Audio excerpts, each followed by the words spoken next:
Happy Taco Tuesday, everybody.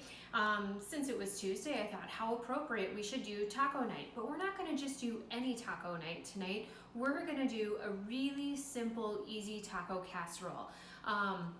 If you want to, you can put it into a taco shell after it comes out of the oven, or you can just serve it as a casserole with a side dish if you want to do that way too.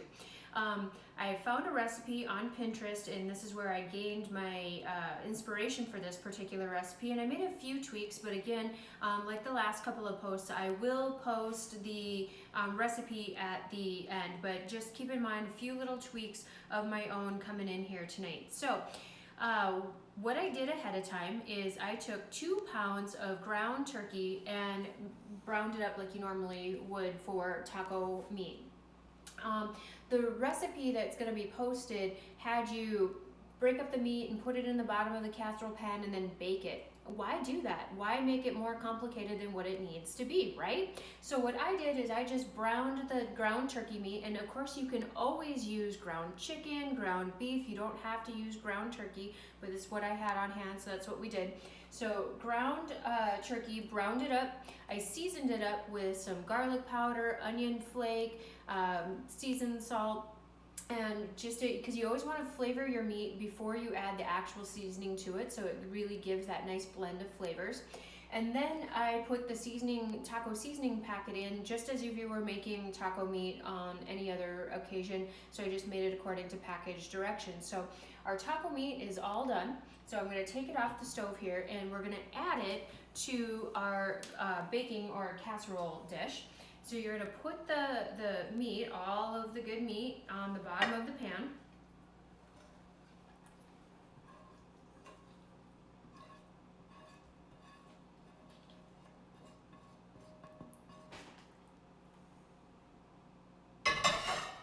And you're going to just spread this taco meat out then across the bottom of the pan. You don't need to grease the bottom of the pan in this situation because the oil from the meat and the seasoning is all going to keep it from sticking. We got the meat spread out now, and now to prepare the rest of the casserole, I already pre-measured 1 cup of salsa, and I use the Mateo's gourmet salsa because it's my favorite salsa, but you can use whatever your favorite salsa is.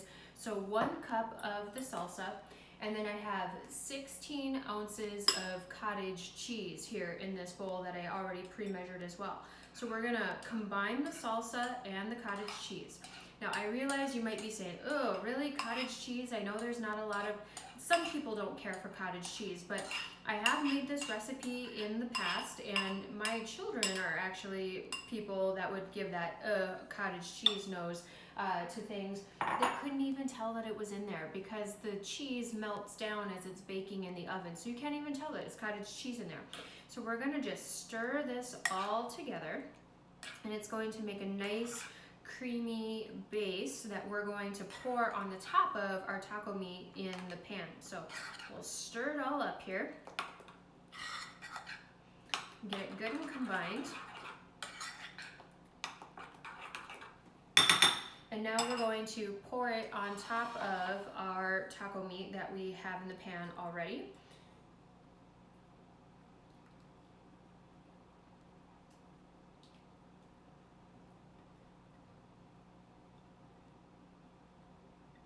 Very good.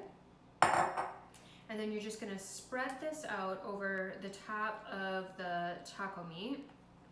So it's got a nice layer, even it all out so we don't have one end that has less than the other.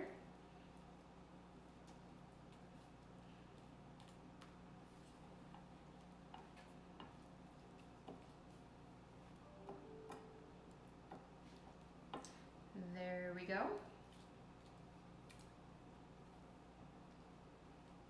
Very good. And now we're going to top it with some shredded cheddar cheese or jack cheese, or if you got pepper jack or mozzarella or whatever your preferred shredded cheese is. We're going to put that on the top. My little visitor is back.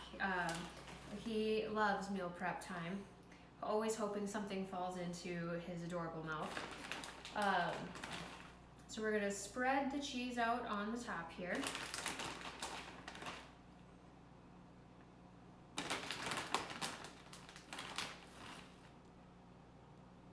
It's nice and coated. Again, we're kind of a cheesy family, so I tend to lay the cheese on a little thicker at our household than maybe what the recipe would call for.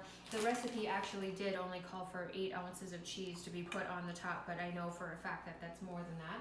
And then we're also an olive family at our house, but if you're not an olive fan, you don't have to put olives on the top. The actual recipe that's going to be posted with the post tonight does not have olives on the top of it. It's just something that I'm adding to give it a little bit of extra flair.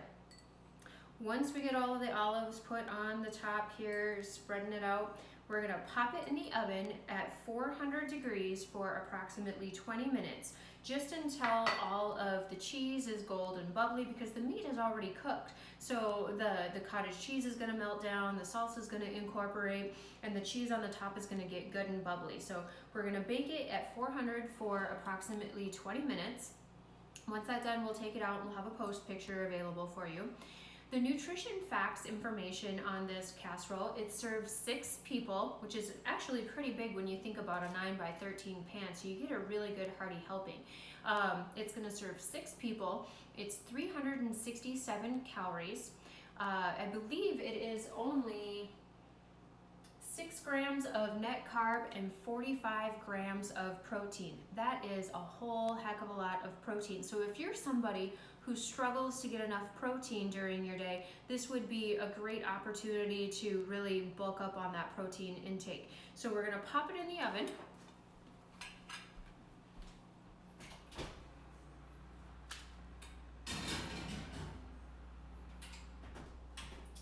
And we'll set a timer for 20 minutes. Stay tuned for the post plating picture. I hope you enjoy it and you enjoy your Taco Tuesday. Have a great night, everybody.